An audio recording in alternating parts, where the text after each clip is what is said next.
Good afternoon, everybody, and welcome to SWAC Then SWAC Now. This is episode 5, and man, I'm just so excited tonight because this is Alcorn Valley Week, and guess what, Brave fans, SWAC Nation, HBCU fans, I got the Soul Patrol. We got the Tony Woolfolk, we got Issiac, Holt, we got Erick, Moom, we got a couple of guys missing, but this is going to be a part 2 show. And so this is part 1, and so I'm gonna go ahead and bring these guys into the stage and just let them introduce themselves. Here we go: Tony Woolfolk, Issiac Holt, and Erick Moom. Hey, I'm excited. These are my guys, my classmates. What's going on, fellas? What's up, Mike? All right. Good to be here, man. That's right. You already know. Good to be here. Hey, man, it's Valley Week. What can we say? Wow, you already know what that means, don't you? Open that can. Open that can or whoop ass. Yeah. I don't care what. You ain't got to open it. I do that. There you go. Hey, man to man all day, every day. Let's go. Yes, sir. Well, let me say this, man. That 1984 season, to me, is just as special as the 1994 season with Steve McNair. But what a lot of people in HBCU land and SWAC land don't know is the 1984 team was the last HBCU team, I would say, that finished the country ranked number 1 in NCAA Division 1A, 1AA. Yeah. You surprised? You surprised about that? No, I'm not surprised about that. But you remember, we got to bye and we hosted the playoff game in Jackson. We went undefeated that season, but lost in the playoff to what was it, Louisiana Tech that season. So let's talk about that season, fellas, and let's go back to game 1, playing Gremlin in the Superdome. Who wants to start? I already know about that. It's like it's SWAC. Oh, they on AAUT. They've been at the top of the hill so long. So stop playing on that. So that's right. You gotta be the best to beat the best. So that's AUT-O-matic on that. The general has spoke. Yeah.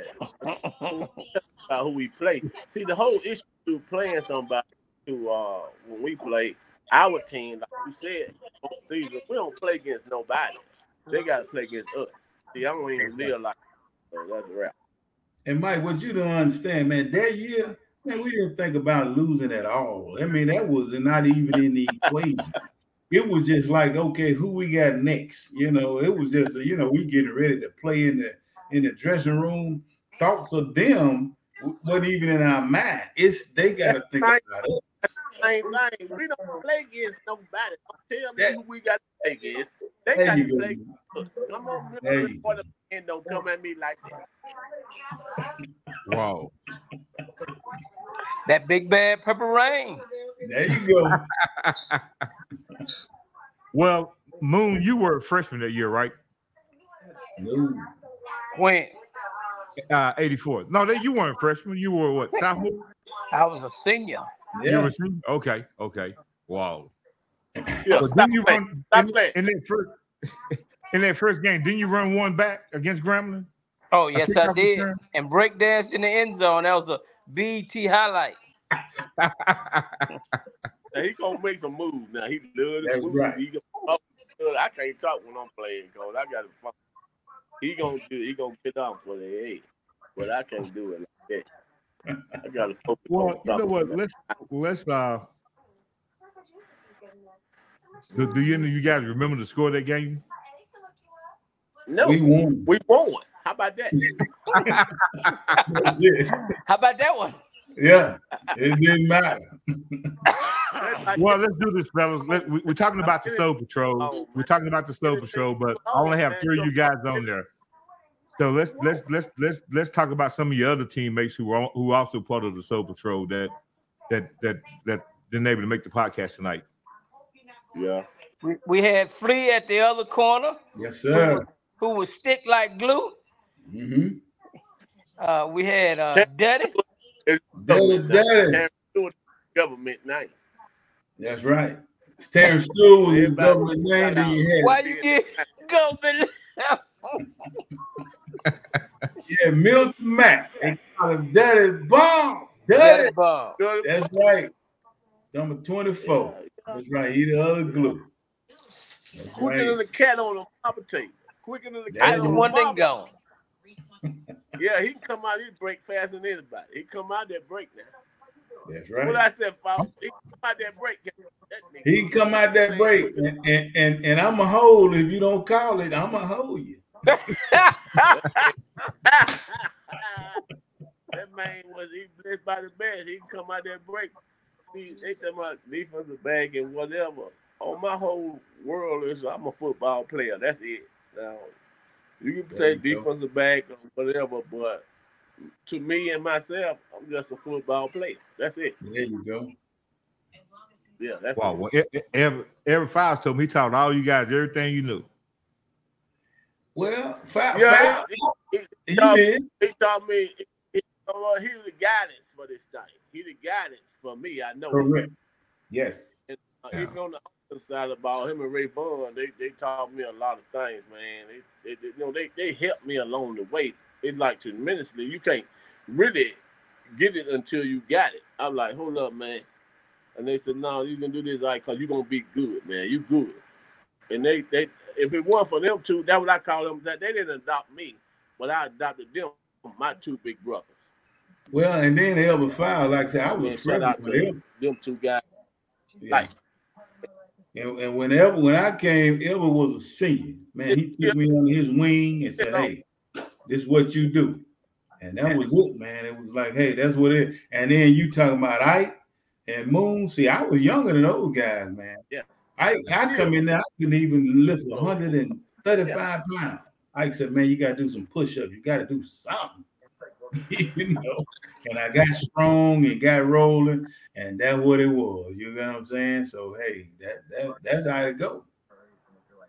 Well, Moon, I'm gonna start out with you. Tell me, brother, how did you end up at Alcorn from the ATL?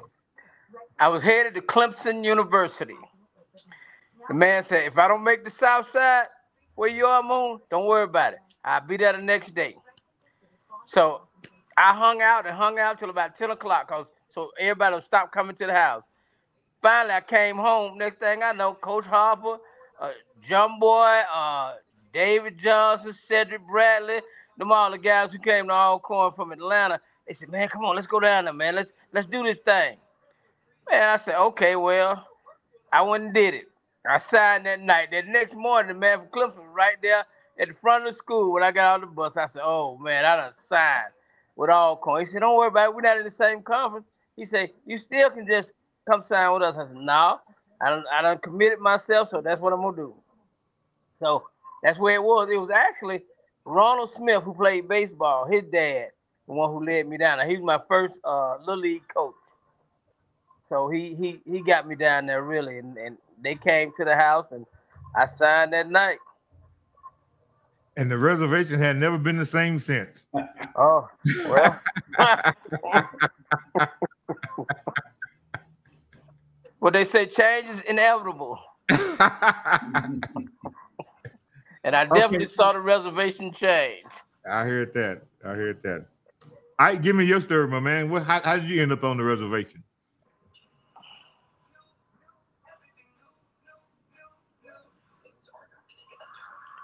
We can't hear you, Doc.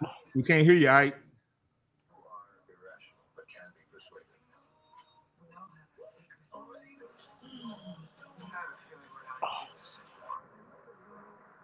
For some reason, we have lost Ike.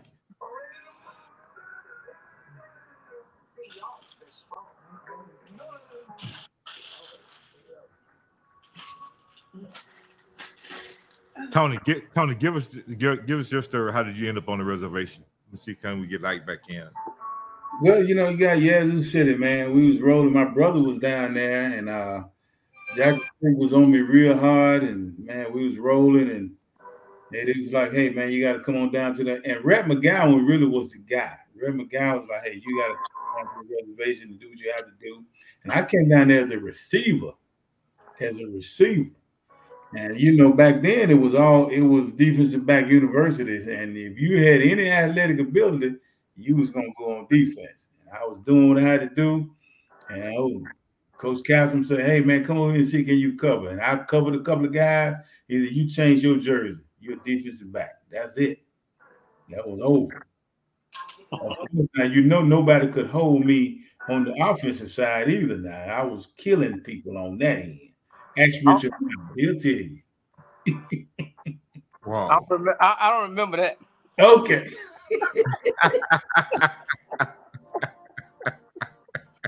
Hey man, I was killing them, man. Hey, Reno Chasm said, "Hey, no, you got to come over defense," and that was the history, man. That was I didn't know you came as a receiver. I came as a receiver too, Falk. I was playing. There you go.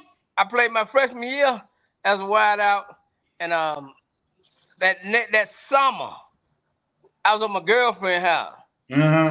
And the phone rang. She said, "The phone for you." I said, "Who calling me over here?" I answered the phone. He does, I find you anywhere you at. That was Coach Castle. I never forget that. He said about something. He said, we looked at it and he said, we one man from a great defense. It looked like you could fill that position. I said, I don't know, Coach. I said, it's a lot of changes, stuff I got to make. He said, listen, if you fulfill that position like I know you can, I'll take care of you, you know. So that's what it was. I went out there and did my thing. Okay, well, you see how that go, right? I was a receiver, was wearing everybody out, and when I covered the first guy and the second guy, he said, "Man, where you learn? Hey, homeboy, where you learn that at?" I said, "Yeah, it's in city." He's like, "You play defense," and that was it, you know. So hey, you just had to go with what Coach Cassim said do. That's it. Yeah. And see, I think Ike actually came to Alcorn as a receiver also. Yes, sir. Yeah, he did. Yeah. He's still a receiver. He went to the pros. He went to the pros as a receiver. He said, "Listen, get him back on. He'll tell you." he said he can catch the ball. That's what he said he can do. He can do anything. That's Not right. that he played it, but he talked about playing it. Well, he was an also dynamic baseball player too. He claimed so.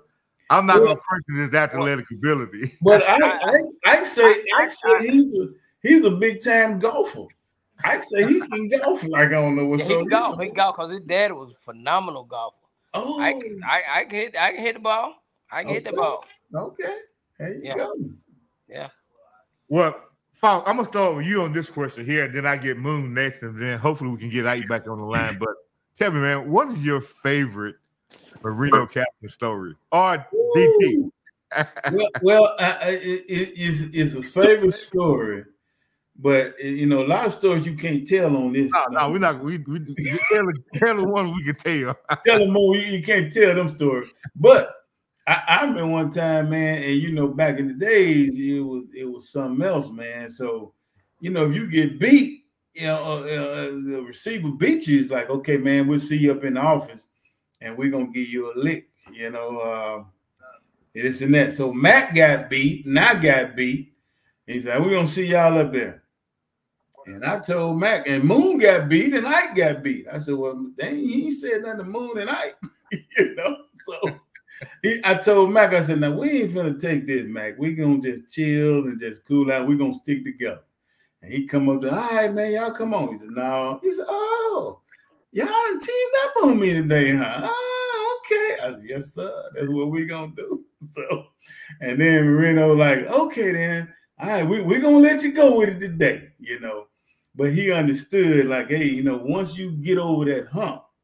You can't, certain things you can't do. So that was a good deal for me, you know. And you got to understand now, Marino was real hard, but he'll pull you to the side and man, teach you some life lessons that you just stick to today. Me and Moon was talking about that just the other day. He was like, "Man, look, everything in life you equate back to the program, equate back to what's going on." You know, the hard times, the good times, and all that kind of stuff. Man, he would tell you this kind of thing and tell you this is going to happen in life. And it did. But you got through it because of that situation or just them little things he said in your ear. And you got through it. Reno Castle. Yes, sir. What's your story, Moon? Mine is two parts. First part was when I was playing receiver.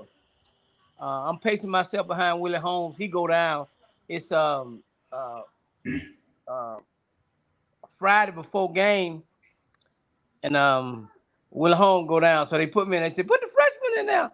They put me in there. They say, goal line, come back. It was on fouls. I went, drove fouls off and broke back wide on. Ball hit me dead in the hands. I dropped it. He said, get that motherfucker on my field. And then he said, hold up. Go to the other side. Same thing.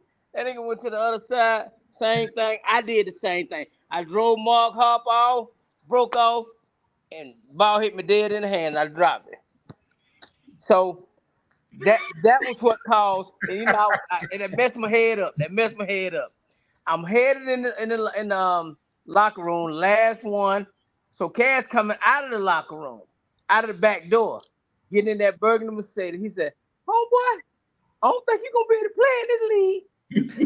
I said, ain't now nigga finna tell me where I can't play. I got to get down. So that game, they left me at home. That was a Thursday, matter of fact. They left me at home. They left that next morning. They left me at home. So I can't tell y'all the other part about that. But anyway, come back. They done moved me to defense. I'm walking in the building. He coming out the door. He look at me. He start crying. Homeboy, you put me on the map. Homeboy. I said, uh-huh. Before I wasn't going to be able to play in the league. Now I put you on the map. I picked at him about that at every banquet we went to. I told that story. So that was my favorite story with about Marino Castle. Hey. Can I go back? Yeah. I didn't know it was a big deep story like that. See, like, the story I got really, and man, it was hard covering everybody, man. I had to cover Slick Bonnie, man. We had to cover everybody, man. And man, them jokers used to get away from us, so I used to hold a lot. And man, Coach Castle got some tape and taped everything up except my thumb. He said, "Hey, homeboy, you can't hold no more." But am I telling the truth, Moom? Yeah, you take them hands up. You take them hands up, and I had to cover all day just thumb. But that made me a better player now. I'm telling you, made me a better player. So, Moon, when you dropped those two passes, that explains why he moved you to defense, huh? That really wasn't it. He put me in that. That's what I said.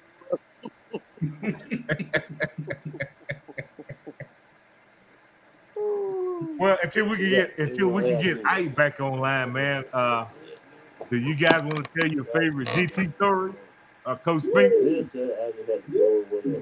Coach Spink. Coach Spink really. It was just that I'll never forget. I got hurt against FAMU. Got my shoulder knocked out, and I'm crying to get back in there. He's like, Jack, this nigga want. That was Coach Gallen to me. Jack, this nigga want to get back in there. He said, well, put him in there.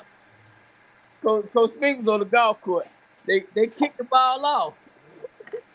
I really couldn't rake the ball, but I wanted to play. Ball hit me dead in the chest, bounced off. Coach Spink was dying laughing. That was about it. He didn't say much, but he showed his action. He laughed so hard he couldn't stop laughing. But I felt so bad. Man, I just remember Coach Spink when I first got there, man. He was so intimidating, man. And I got there as a freshman. I was so weak.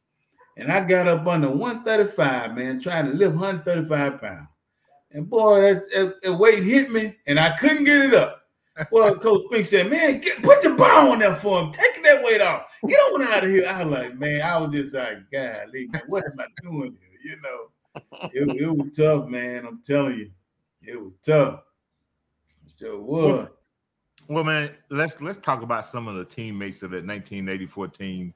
And, you know, we've lost a couple of guys off that team. But let's talk about some. Let's start with the defense. Let's talk about some of your linebackers, defensive linemen, DNs, that kind of thing.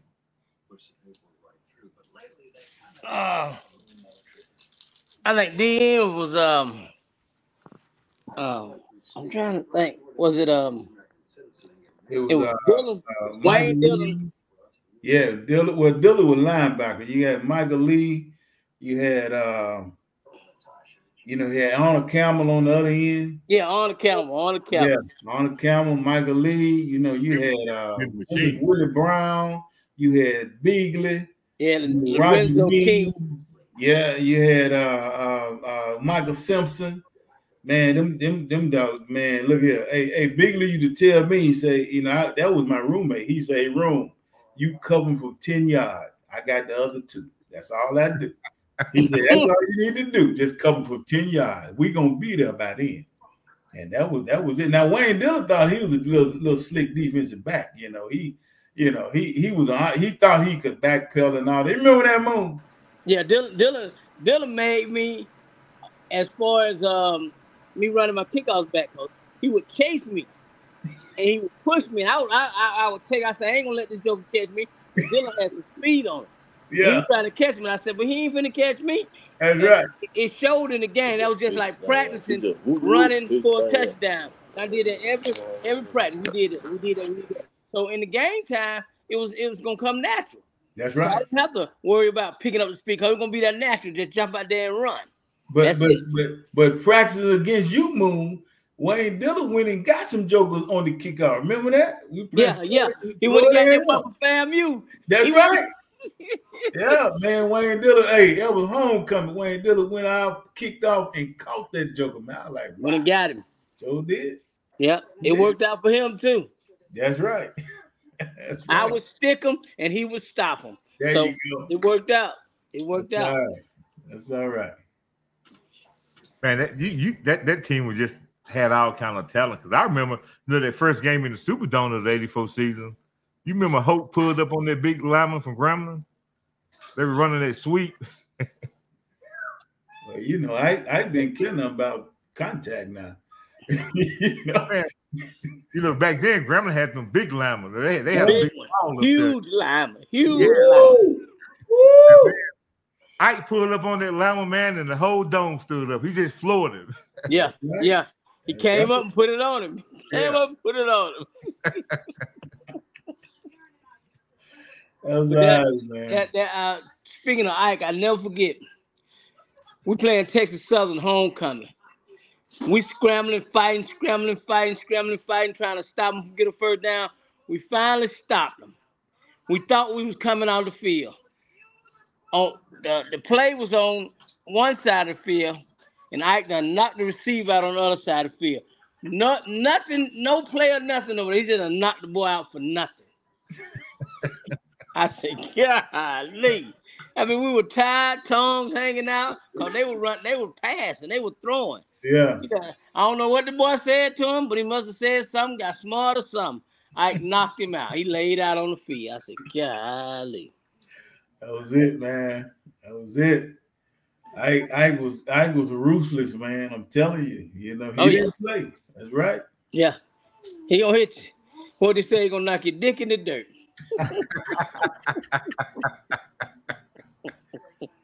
Well, look, man, what was let's shift a little bit further up into the season, and let's since we playing Valley Saturday on the reservation, what was preparation week like the week of that Valley game? Valley was averaging 65, 70 points a game, and we were undefeated, they were undefeated, and what was the coaches saying, man, just to get you all prepped up for that game? I think it was more so within. We as D-backs decided we was gonna run extra gassers. Right. We decided I'd already put beer in the refrigerator for the after party and taped it up. You couldn't drink it until after the game. It was a lot of stuff. You gotta tell your girlfriend you can't give her none till after the game. I mean, it was a lot of stuff that we X'd out so that we could actually compete in that game, because I mean, they were no huddling, but we made them get in a huddle. That's right. So we was in good shape. We had ran extra gassing. We had did what we needed to do to prepare for that game, and it was just we had to get out there and do it. That's right. And then you still have to understand what I said at the beginning, Mike. losing wasn't even in our equation. We wasn't even thinking about losing. We were just like, hey, man, we're going to do this to win this game. Whatever it takes, because, our offense was scoring 42 points a game. We're like, man, there's no way they're going to score 42 points on us. I mean, that was just our mentality. And it was all on the Soul Patrol. Absolutely. We knew they're going to throw every down. No doubt. Let's go. We got to do what we got to do. And all we had to do is just holding the ball about 21, 28. We're going to be okay. And that's what it was. No big deal. I wasn't taking nothing away from them. I said they put their pants on like I put mine on, but I was back there at safety, and I never forget. I was telling Ike about that. But I seen Rice come across the middle. He didn't break a stride. He caught that doggone ball off his foot. Woo! He bent down and caught that ball off his foot and didn't break a stride. I said, golly. One thing about it, he was the truth. Yes, sir. He was the truth. Yes, wasn't nobody scared of him, but he was the truth. Yeah, we knew that. We're gonna cover him like he was a nobody. But he was the truth. I saw it for myself. I saw it with my own 2 eyes. I never would have believed it was somebody talking about it. That's right. I say he put his pants on like I put mine on. He still do. When he caught that ball across the middle and got caught it off his shoe and then break his stride from the ground. I said, unbelievable. That's right. Unbelievable. Wow. I remember that play too. But they had a good group of receivers. They had a crew of receivers. Curtis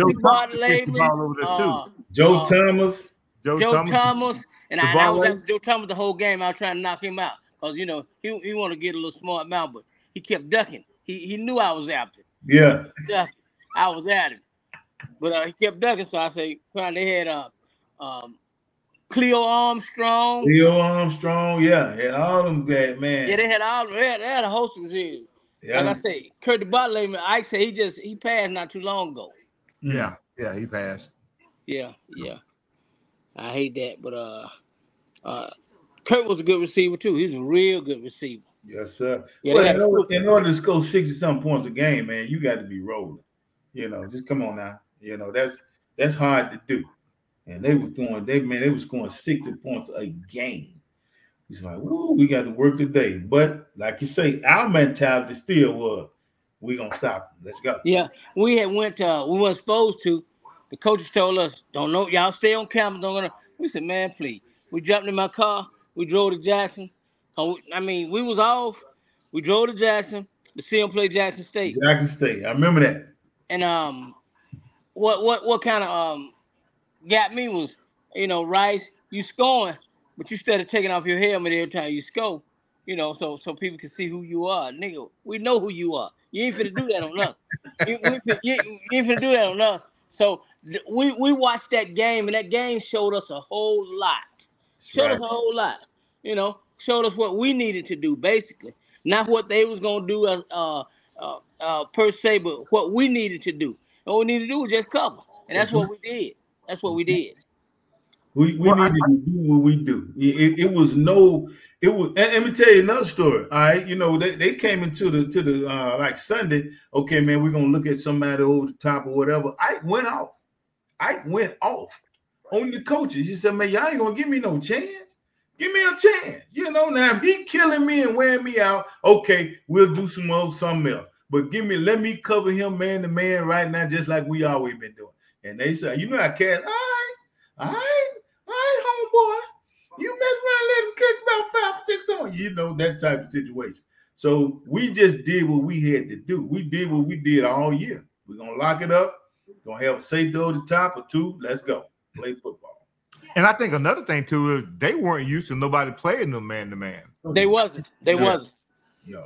Putting hands on them. They wasn't used to that. They used to freely running their routes. Yeah. No, we ain't having that. We're gonna put our hands on you. They cried about holding. They still crying about holding today. 40 years later, they still talking about we holding. I see Todd. He said, yeah, man, y'all were holding. I said, well, they didn't call it. Come on now. How many holding calls did they call? Probably 1. So if they didn't call no holding call, we wasn't holding. Go on with that, man. Come on. And they were crying to the referee that we were holding. So what?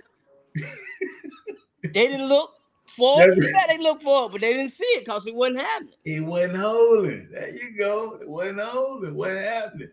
If you look at that game in '84, they call holding on Ike when he picked the ball off. And you look at the replay, and Ike didn't hold him. That was it. So, just check it out.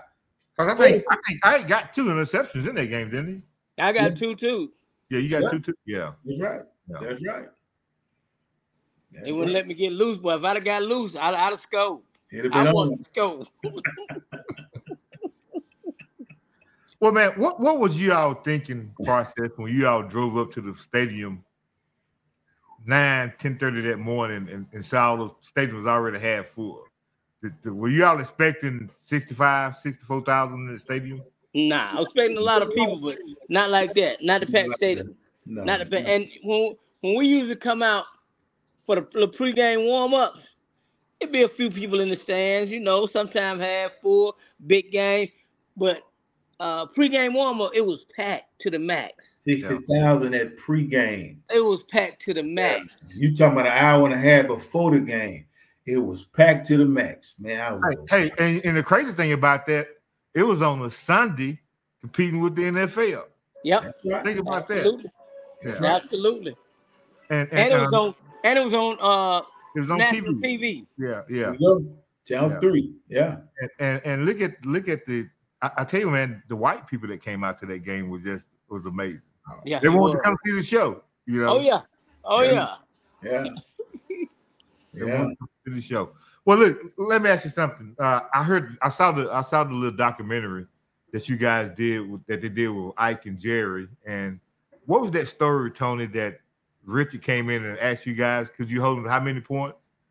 Yeah, man, we was at lunch, man. We were just sitting at lunch, And, how we just talk, man. And Richard said, "Man, can y'all, can you stop me?" He said, well, "How much can you stop me for?" And I was like, "Hey, man, shoot, man, we're holding 28. They averaging 60. I said, man, we're gonna hold the 28, and we was averaging 42 at the time. So Richard say, man, we're gonna get our average. We're gonna get our average, and we said we can hold at least 28. So what was the score? 42-28, right? That was it. Wow. Yeah. Y'all say 42, and that number 42, he showed his natural behind. Yep. Oh man, bless him. Yeah. But Qual showed out. Yes, he showed out. Yes, he showed out. I didn't know. I knew he had it in him, but not like that. That's right. He showed out. Yeah, that game there, he showed out big time. That's right. But that was the story. And I never thought anything about that basically until that little documentary. I'm like, yeah, man, that actually happened. It was just so casual to the point. I mean, that was the confidence that Richard Miles them had. Man, well, come on, we're gonna score 40. We was averaging 42 points a game on offense, and we was shutting everybody down. I think people scoring like 12 points on us. How they gonna score 60 on us? I mean, that's how we were thinking anyway. So that's the confidence we had. But you kind of had to have that kind of confidence playing defensive back at Alcorn. You use the Soul Patrol. But I don't want to. I mean, that was probably one of the best defenses, and well, I'm not gonna say probably one of the best, but it was a good group of defense that of all the teams that Castleton had out there. I'd probably say the second or third best defense of his teams. But let's not sell the offense short, because let's go back to that fourth quarter of that particular football game. If you notice, Richard Miles was running the clock all the way down. We had a 24-second game clock back then? Man, look here. We had that ball 10 minutes. Now, go all the way back. You're talking about you were saying that we were the second best defense. When Moom get on, I want him to hear that. I want him to comment on that. Well, you got to hear this now. What'd you say, Mike? Now, come on. Let me tell you the reason why I said the second best. No. I'm gonna go back to that 1968-69 Alcorn team when Kaz went down there and won his first Black National Championship against FAMU. Okay. Now that team played FAMU for the Black National Championship, and I think they held them to a minus 131 yards of total offense. Okay. I mean, who has ever done that before? Who said valid to 28 points? Okay, come on now. Okay, well, did you hear him, Moon? He said we were like the second or third best defense I said I go with the second. I'm just saying. Okay. but no, not taking nothing away from them. That's just a little argument that that the 6-18, the 7-18 was good too. Yeah. I mean, and it's just a little argument we have, and we have a good time with it, man. Look at it was actually 3 different areas, because now what I like about the 79 team with Ronell and Leslie, they won the SWAC that year, averaging 9 points a game. I mean, man, think about that defense. Yeah, and you're right, but wasn't nobody throwing like Rice and them throwing every time. No. Wasn't no running backs. They had them all lined up. Period. Everybody had to have a man. That's right.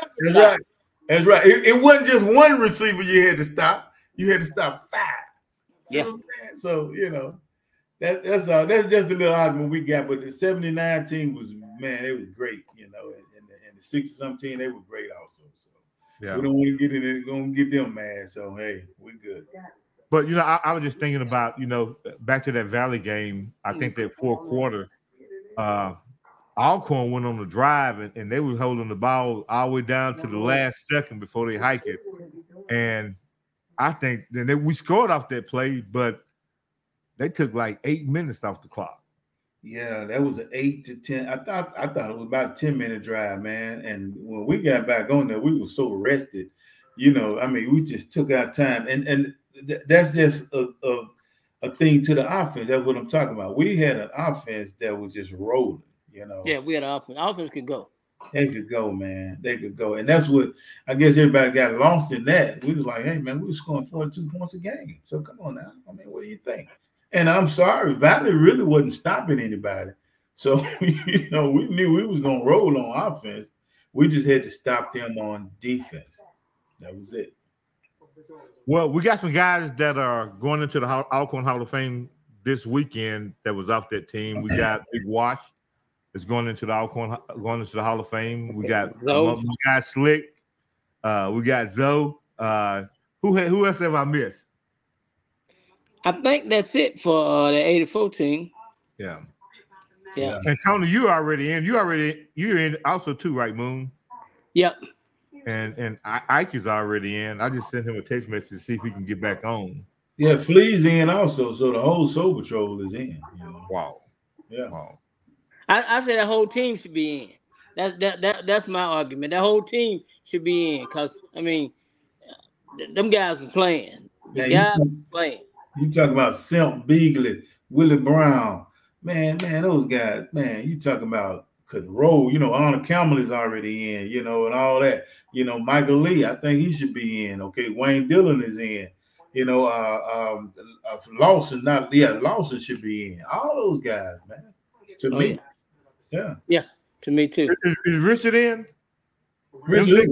Richard Miles. Man, please, he in there. Come on, man. I didn't know Richard had gotten in yet or what. Come on, man. He the next guy. He the next guy after Steve. Now, don't even get that mixed up. You can't. Steve is Steve, but the next guy is Richard Miles. Now, that's just my opinion. What do you think about that, Moom? Yeah. Oh yeah. Well, I'm gonna say that I'm a big Richard Miles fan.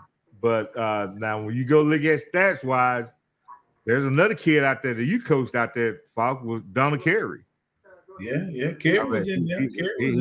He 11,000 yards. I mean, stats wise, he was right behind Matt. Now, my homeboy in there too. Now, who that? Left hand who just left. Hopper. Yeah, Phyllis Hopper. Yeah, Felix. Yeah, Felix. Oh yeah, you can go now. You can go. Well, we just talking about, I man, look at M16 was M16, He did it all, that was it. And then you can't deny that undefeated season, you just can't deny that. Averaging 42 points a game. Come on. That really adds to the portfolio. That's right. Yeah. That's right. Yeah, well, it definitely adds to Coach Castle's portfolio, because I think he only had maybe 2 teams that went undefeated. Yeah, I think that's what it was. Yeah. What other team went undefeated, Mike? I want to say 68. The 68 team. Yeah. They didn't tie a game? Yeah. They tied one? Okay. Did we tie one more? Nah. Okay. Nah. We was total wins. No, he's making this bid for Alcorn greatest team ever. Hey, you know, I'm just I'm with it. I'm with it. Wow. Hey, it was how it go, man. That's what's happening. But you know what? Now you go back and look at that 69 team, and then I also want to say the 74 team. Now I think if Willie Brown and Beagley and all those guys would have been at least 6'3" or 6'4", no doubt, all those guys would have played on the next level. Just like like that 74 team that went down there and shut Doug and them out. That team had, Lawrence Pillars played on the next level. Alex Price played on the next level. Henry Bradley. All those are defensive linemen that was on the same team, man, that played at the next level. Yeah. That's kind of crazy. And Moon, I don't know if you knew this, but that whole defensive backfield off that 68, 69 team went to the NFL. And that's kind of like what started the DBU. And what about the 78, 79? That was Leslie and Files. Yeah, Leslie and Files and Harper. All those guys. Yeah, all those guys went, man. Yeah, that was a good deal. That was the second set of defensive back where that whole defensive backfield went pro. But with Will Alexander and David Haskell and all those guys, that whole defensive backfield went pro. Yeah, I remember that. Yeah. So there have been some great athletes that have come through the reservation. Oh, no doubt. Yeah. No doubt. The reservation has breeded them and let them go. That's right. Man, this has been a very entertaining show. Like I said, this is going to be a 2-part show. I definitely got to get you guys back on because we got to get this thing fixed up with Ike. And what I'm going to do on part 2 is bring Files in, and I'm going to let him interview you guys. Yeah, he raised all of us. That's right. I'm gonna just sit back in the background and just laugh and listen to y'all tell those stories. Oh yeah, good, man. We get Mac and Flea in there too. So yeah, we got to get Mac and Flea in. Yeah. Now, who were some of the backups that played in that defensive backfield with you guys? I was just talking about that. I know Bilal Malik. Yeah. Now, isn't he on campus? Yeah, he on campus. Yeah. And I was asked, I said, who else was it? I asked him, man, it was a bunch of backups. I said, well, who were they? Did you have Ronald Booker? He was in there, wasn't he? Oh yeah, Booker was in there. Yeah, Booker was in there. He played a little bit in that 84 game. Bilal Malik, Ronald Booker. I can't think of how many more. That's what I asked Ike. I said I couldn't remember, but they were there. Because it was no rest for the weary. It was no subbing and nothing like that. We played every down. That was it, So yeah, everybody was in there, man. Let's play. Let's go. Man to man all day. Every day. So you guys didn't know what zone was back then, huh? We sure didn't. No. We sure didn't. Even in our vocabulary. It was not in our vocabulary. And if we ever mumbled it, boy, that doggone Marino Castle, God, woo, he'll cut you if you said something like that. That was it. My thing was, why even think about it? It made sense when he said, there won't be no excuse as to who man it was when they scored a touchdown. Because everybody got a man. I said, you right. No excuse. Well, why you guys think that teams won't play more man-to-man in today's? Is it because more of the spread type offenses or what's going on? I think it's more of the ability of the actual athlete. Right. You got them that can hit, they can catch, but that sticking to that man constantly, all day, every day, it's a task. Yeah, it's a task. And then on the other end, the athletic ability of the quarterback now, because if you playing man to man everywhere, that quarterback, like a Michael Vick or a Steve McNair, they can come out of there and our backs turn. That's it. So you got to be able to, check them out. And that's the whole deal. Because when we were locked up, you know, hey, we had defensive linemen up there. They was gonna make sure this quarterback ain't going nowhere. That's it. We got it. So you got to have a total package in order to do that. Now everybody want to check it out and look at them. You know, that's just today's game. So that's how I go. Well, man, let's we lost our guy Ike, but let's give a big congratulations to him.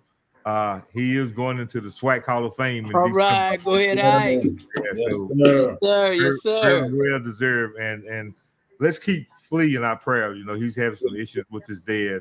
Absolutely. His dad is going into the hospital, so we want to keep his dad in our prayers. Hey, what's your guys' prediction? You guys want to predict the score in the game Saturday? What do you think our chances are against Valley? Alcorn win. That's yeah. We're getting a W. We're getting a W. We're getting a W. That's it. Yeah. You want to predict on down the line against Jackson and everything else? You know. Nah, we're gonna stay focused on Valley right now. I'm gonna ask you this question though. Do you think we'll come out the West? I do. I think so. You think so?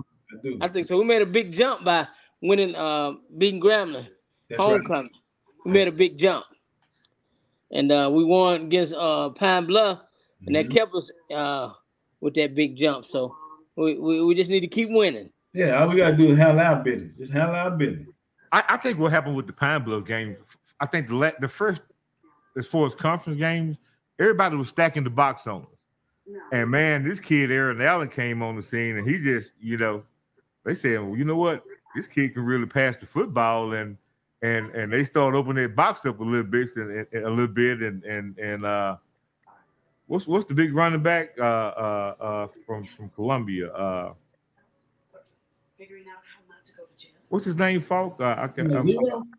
Yeah, they call him Agent Zero, Preparano. We go with Agent Howard. Yeah. Yeah, Howard. Yeah. Hey, we didn't call Zero, Agent Zero. Yeah, they opened up that box, man. That boy, you know, hey. Now you got to pick your poison. Are you gonna put 8 in the box and stop Howard, or you gonna go back there and try to stop Material Hunt? And they got a lot of talent at the receivers position. Oh yeah, they do. Yeah, they playing ball, man. And then they flying around on defense too now. Yeah, they flying around on defense. And I see they playing a little. They playing that old 84 SWAC football on in the defensive backfield too. Now they playing, man. They hitting you. They're aggressive. Let's play. Let's go. Yeah. That's good news. That's good news right there. Well, maybe we can see Coach Mack raise up another championship this year. I hope he does. Absolutely. You got to believe, Mac. I'm pulling for him. Yeah, that's right. Just got to let it go, man. We got to play football every week. Yeah. I don't. They got some receivers, man. It's just unbelievable. That kid that transferred from Akron, I think his name is Rogers. No, not Rogers. Rogers transferred from Tulsa, but Anthony Williams III. Yeah. And I tell you what, I've been really impressed with the big tight end, 85. I think they called him Truck or something like that. That boy been playing some pretty good football, also. You know, so it's gonna be interesting. Keep the SWAC championship in Mississippi. I told a Jackson State fan that today. He told me, I want to see y'all lose. Let somebody else win it. Wow. We hate to bust your bubble, young man, whoever you were. Well, look, man, I appreciate you guys coming on SWAC then, SWAC now. Like I said, this is the part 1. I'll get this uploaded. I'm excited. I want the Brave Nation to see this. I want HBC Nation to see this, because I think a lot of people don't really remember this. And so and we'll get part 2. Just stay by your phones, and I get the links out, and maybe we can get. He had a flat or something, and wasn't able to make it. And I'm gonna bring the Everett on and just let him interview you guys, and maybe we can get Ike fixed back up, and we'll check on Flea and Mac and get them in, and I'm gonna just let you all roll with it, man. Absolutely. We appreciate you, Mike. Appreciate you, Mike, for putting this together. Yes, putting it out there. Hey, before I let you go, I'm gonna play this. This might be sound good for your ears. How about this, man? Needles will get everywhere. Shedding. Does that light a little fire up under you, man? Man, Oh, yeah. What Oh, you yeah. talking about? What you talking Bring about? back old memories. That's right. Appreciate that, Mike, man. Appreciate it. On like you said, we go with part 2, man. We got a whole lot of stories to tell. So hey, tell them on Well, a whole I'm letting lot of SWAC stories. Nation. I'm letting SWAC Nation, Brave Nation, SWAC then, SWAC now fans know that this is part 1 and part 2 is going to even be better. And just be on the lookout. There you go. And I thank you guys for coming on, man. Thank you, Mike. Thank you for having me. All right. Okay. Peace out, my brothers. Okay. We'll see you the next time, big dog. See you, man. All right.